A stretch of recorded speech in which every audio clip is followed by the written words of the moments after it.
Listen now to The Adventures of Sam Spade, starring Howard Duff in The Convertible Caper.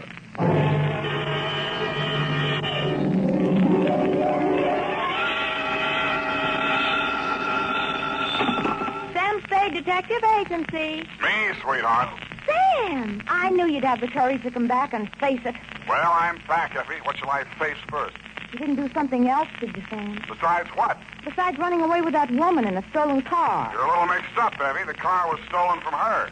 You mean it was her own car? Well, not exactly, Effie. You see, she stole it from somebody else, and then somebody stole it from her, and then I got it back for her. Well, it must have been quite a car to be worth all that trouble. It wasn't so much the car, Effie, as... Party? Sam, I don't understand. Think it over, sweetheart. I'll be right down to dictate my report.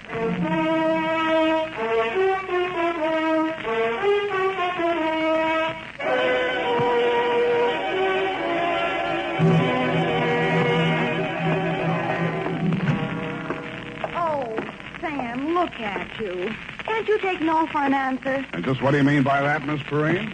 Claw marks on your face. Wrong again, sweetheart. She said yes, I said no, hence the scratches. I knew she was that type the minute she walked into this office.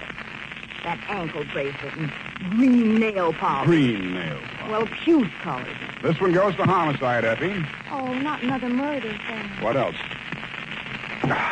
To Detective Lieutenant Dundee from Samuel Spade with license number 127596. Subject, the convertible caper. Dear Dundee, it has been a dull morning, but just before lunchtime, things began to brighten up. Her clothes looked like money, and what they were wrapped around looked even better. She eased herself into the chair I pushed up for her, rattled about $1,000 worth of charm bracelet at me, and after she'd arranged her legs, mouth, and eyes to our mutual satisfaction, she allowed me to hear the sound of her beautiful voice. I do not know whether you will be interested in my case or not, Mr. Spade. Put your mind at rest, Miss Estrada. Estrada. Who knows? Perhaps I am merely a waste of time. My time is your time as you stay in the States, Miss Estrada. Oh, you are very simpatico, very kind. Yes. Entonces, my automobile has been stolen. When and from where? Last night, after midnight, while I was checking in at the Hotel San Rafael, where I am staying, I foolishly left it parked outside with the keys in it. Have you reported this to the police? No. I suggest you do. No. No? No. Well, why not? Because I stole it from another. Oh, I see. No, but you do not yet know all. If the police find the car and notify the one from whom I stole it, then that one will know that I am in San Francisco. And that's bad. Ah, he must be bad. If he finds out I am in San Francisco, then he will come here and kill me. That is why I must recover the car rapidly and without the police. You will be glad to help me. Be very pleasant, Miss Estrada, but hot cars are not exactly in my line.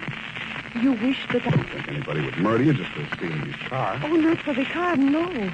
Already he tried to kill me once, twice, 3 times. So I take the car and drive away rapidly. Away from where? Mexico, state of Chihuahua, where this pig resides who wishes to murder me. Why? Oh, he drinks. He becomes a beast. He accuses me of... Look here on my shoulder, the scar. Where already he cuts me with a knife. Uh-huh. Now you have seen something that changes your mind about me, huh? You see that I am sincere. Why, Miss Estrada, I never had any doubt. Oh, please. I am without friends. You will call me Nietzsche, yes? Yes, indeed, Nietzsche. Bueno, now we are friends. In the car is sitting the pig. What's this pig's name? Pig is the only name I will honor him with. Pig. Pig. What make of car is this? Leandra. You know this kind of car? Yeah, it's a foreign car. I've seen a few around. This must have set the pig back several $1,000. Huh, he steals everything. Listen, my darling, please notice. Around here is pink with blue fenders. Not anymore. That's the first thing a car thief changes, the paint job. Any other distinguishing marks? Distinguishing marks? Yes. I would think. It has a radio. You don't say. Uh-huh. And it has 2 windshield wipers. Uh-huh. Well, I'll buzz around, meet you. If I find anything, I'll let you know. My fee is... Yes. Yes, that is something else. I have no money. Oh, that's great. That's just great. But I am sincere. You said so. Look, my darling, keep this. It is worth very much. See? This little charm alone. Platinum set with diamonds. Worth very much. You will keep it until I pay you, eh? Adios, Father. Hasta la vista. She thrust the charm bracelet into my hand, bit me on the ear, and departed. I put a Band-Aid on it, ran some cold water over my head, poured myself a stitch like a bourbon, and examined the bracelet. The dangle she pointed out was a white metal disc with a monogram in diamonds, two vertical bars with a horizontal one on top. It was the Greek letter pi or the initials PT, depending on who had stolen it from whom. I knew it was at least worth my fee. I dropped it into my pocket and went out. My first stop was over on Mission. The sign on the building says, Masterpiece Auto Painting, Joe Rembrandt, proprietor. Sam, long time no see. Hello, Joe. Got something you want painted? No, but I think you may have painted something I want. Sam, you know me. They drive them in the front. We spray the paint on them and push them out the back. No questions asked. That's quite a turnover, Joe. Yeah, we're going big time. Got the exclusive now for the syndicate work in the hill. Is that right? Yeah. What are you looking for, Sam? A murder car? Could be. It's a custom job, foreign car, Deonza. Hey, here's what it looks like. Yeah, convertible. Sure, come in this morning. Two-color job. Which two colors? Canary yellow body, baby blue fenders. Yeah, quite a car, Sam. Quite a snazzy heap. Heath, huh? Yeah. Is that what you want to know? It was. Happy Herman Heath was one of the biggest used car thieves in the city. As I got off the streetcar in front of Happy Herman's lot, a flash of canary yellow paint caught my eye. I strolled down between the rows of cars and found it. Yes, sir. Heath's the name. Happy Herman Heath. Every car on this lot is in perfect mechanical condition. Take your choice. Kind of hard to choose, Herman. There's so many here. Yes, sir. It takes a heap of heaps to make a heap a heap. Yeah. That yellow job with the blue fenders there? Oh, yes, sir, but the motor in that car, it does need some work. Now, over here... Does it run? Oh, yes, it'll run. But over here... This is more what I want. Let me try it. Sounds all right to me. Oh, idling, yes, but needs some work in the transmission of the differential. Mind if I drive it around the block? Well, the mechanics are just about to work on it. Besides, I'm afraid this car is more than you care to invest. Well, let me try it out anyway. Here, I'll leave a deposit. I reached in my pocket for Meech's charm bracelet. He took one look at it, and his expression changed. Well, why didn't you say so? No deposit is necessary. The car's yours. Drive it as far as you like. Thank you, Herman Heath.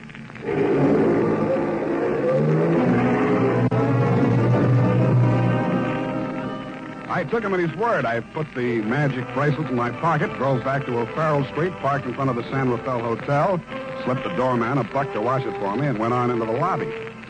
The desk clerk said that Senorita Estrada had checked out 30 minutes before, leaving no address. I found the house dick in the bar and asked him for a rundown. Yeah, I remember her, Sam.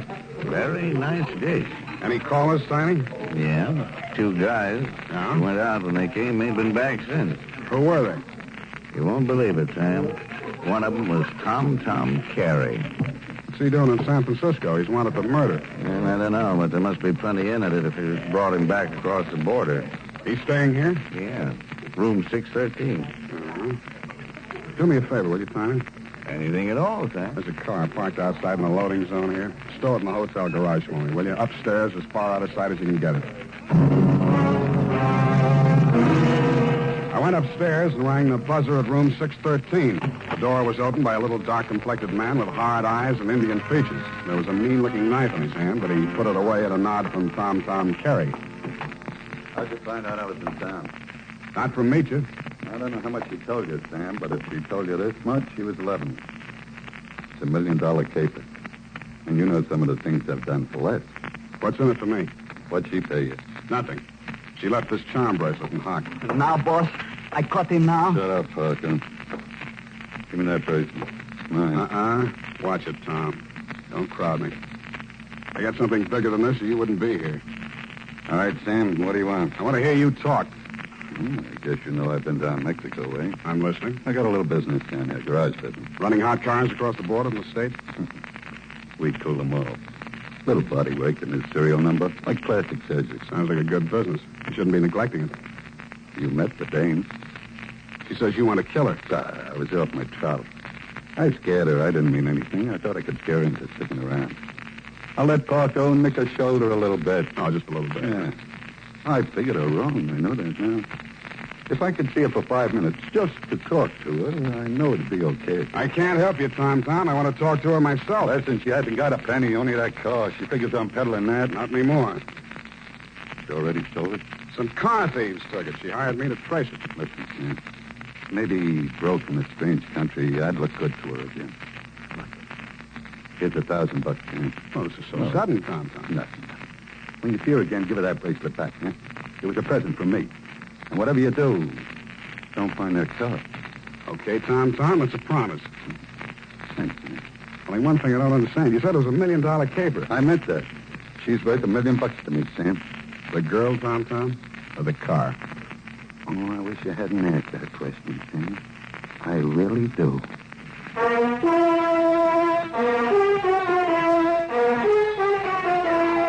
And now, back to the Convertible Caper. Tonight's adventure with Sam Spade.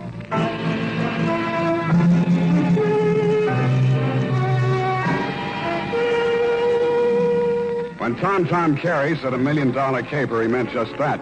He never risked a rap for less than $100,000, and no dame that ever lived was worth more to him than a hot mink coat. If Meacher wasn't the $1 million package, the car was. I didn't know what was in it. With Tom, it might be diamonds, dope, smuggled Chinese, or just plain money. So I went back to the hotel garage. Number 1279. I climbed the long, curving ramp to the second floor and found the canary yellow Dianza convertible crowded in behind 4 ranks of cars at the rear of the building. I started to work on it. Nothing in the luggage trunk, nothing under the seats, under the upholstery, and the door panels, nothing anywhere. Then I got Tiny Stover, and the two of us went over the second time. It's a cold lead, Sam. It's not, I know it's not. Now think, Tiny, what's different about this car? Well, solider built than most. Good body work. I don't know. Hey, here's something. What? There's a hole punched out of this fender over here. About the size of a quarter. Let me see that. Yeah, right here. It curves under, see? Yeah. What's that you got? Charm bracelet. Did you say this dangle on here was what was cut out of that fender?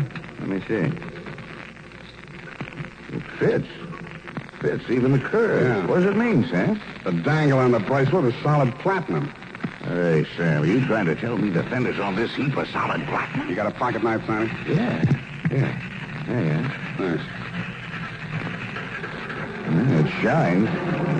Sam, is this a hot car?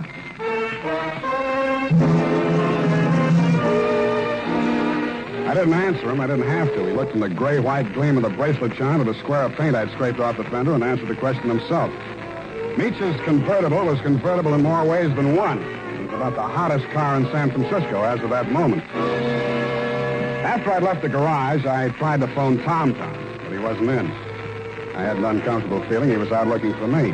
He was. As I stepped out of the phone booth, there was a rush of air past my left ear. A knife stuck in the wood less than an inch west of him. I came out in the street and found to see him duck around the corner into an alley. I ran after him. I collared him and stood him up against the wall. Let me go.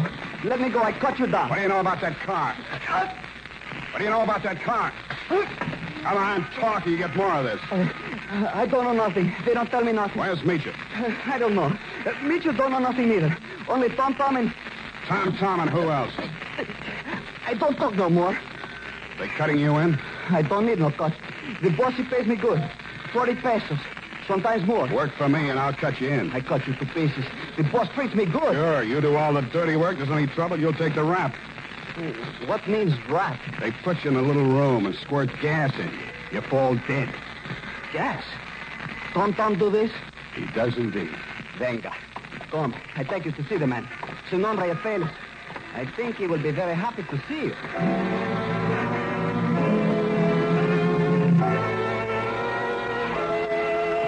The place Paco took me to was about as high on Russian Hill as you can get. The house was old, faced in brownstone, and had a high iron fence around it. On the gate was a nameplate, H.H. Lovelace. When I opened it to go in, I noticed that Paco was no longer with me. Oh, Mr. Spade, come in, come in. The gray-haired gentleman who greeted me was wearing a wing collar, a carnation, and a very distinguished air. I could hardly believe it, but he was definitely, beyond the shadow of a doubt, none other than the one and only Happy Herman Heap. Well, Mr. Spade, I see that you're surprised. I'm overwhelmed, Mr. Heap. Lovelace, that is the correct name. For my avocation, I selected my first and second names, the H.H., you know. My full name is Herman Heap Lovelace. About that car, Mr. Spade. Yeah, about that. I must own that you outwitted me. I was rather proud of my little device, the disc on the charm bracelet, you know. When you showed it to me at my business establishment, I naturally thought you were authorized to take the car. Yeah, naturally.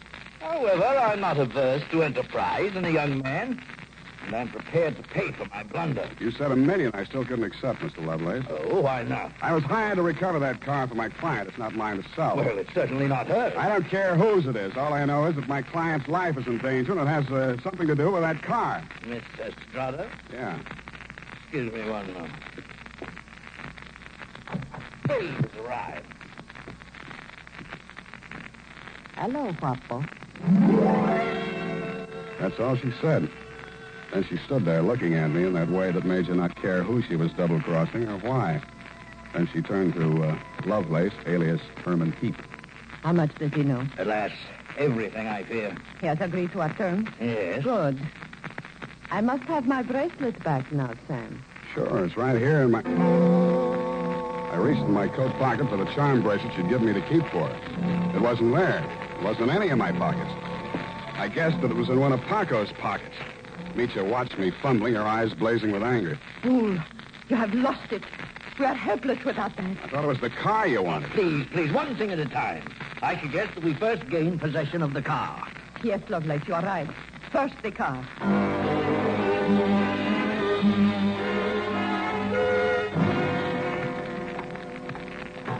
Ah, yes. This is the car at last. A princess in vulgar raiment, but still a princess. No royal coach carrying a king to a coronation ever held such riches. Hide, you talk too much. Oh, I do. Well, take your place at the wheel, Mitya. We shall drive out of here into a splendid future. After you, Mr. Spade. No, Mr. Heap. After you. Yes. Ironic, isn't it, that with all my varied interests, I've never learned to drive a car. There too poco, viejo. You seem kind of shaky, Mitya. You sure you can handle the car down the ramp? I'm very good driver, Guapo. Mitya, stop! Put on your brakes. There's a man coming up the ramp. Pig!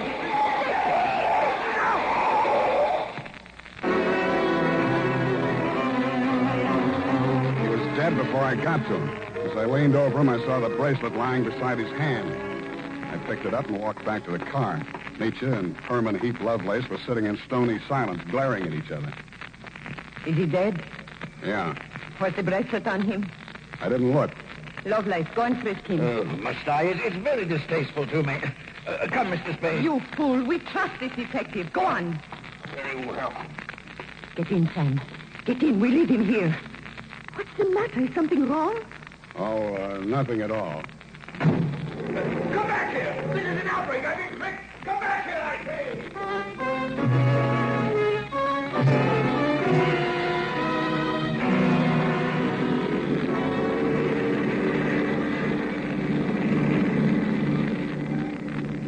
Please, Guapo.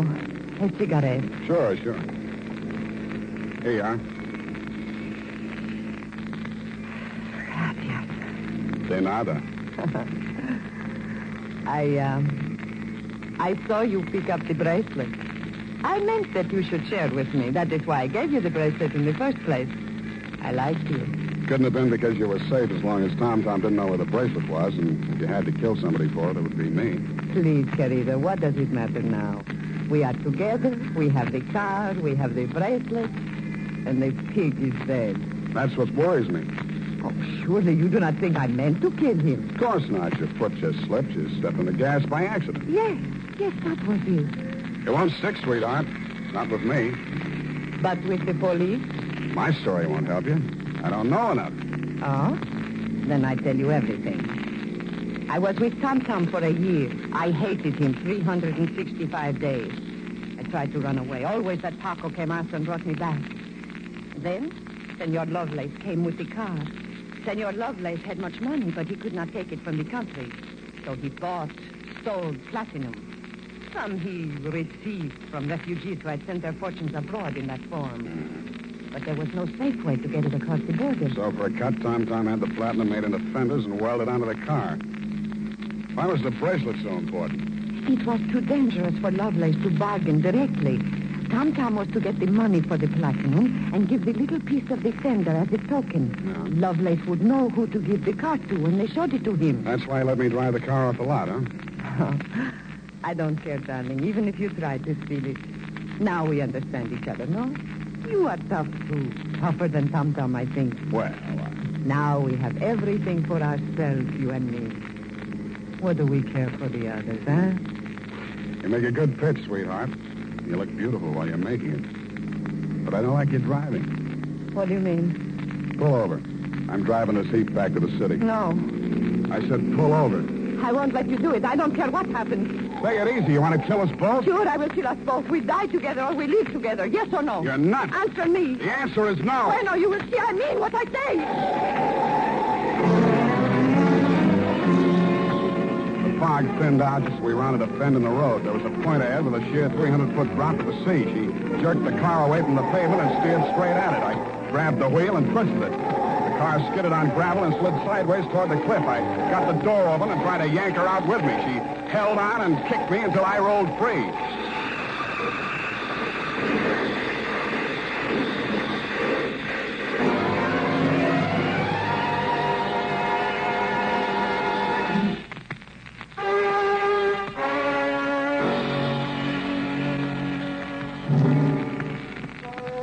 She didn't look very beautiful when I saw her for the last time. And the flashy convertible was a pile of junk. Very expensive junk, but junk all the same. I understand the federal men have confiscated the platinum and are holding Lovelace for questioning. I doubt if he'll crack. Nobody can embarrass a used car salesman. Period. End of report. Sam, do you really like this racket we're in? I hate it. So do I. But don't let's ever go into any other racket. It's a promise, sweetheart. Why, I'll never know. No need. Good night, Sam. Good night, sweetheart.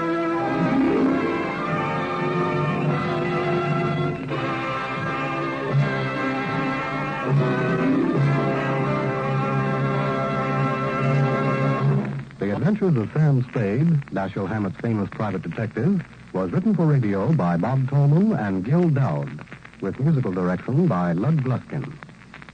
Sam Spade is played by Howard Duff. Lorene Tuttle is Effie. Tonight's program was directed by Elliott Lewis.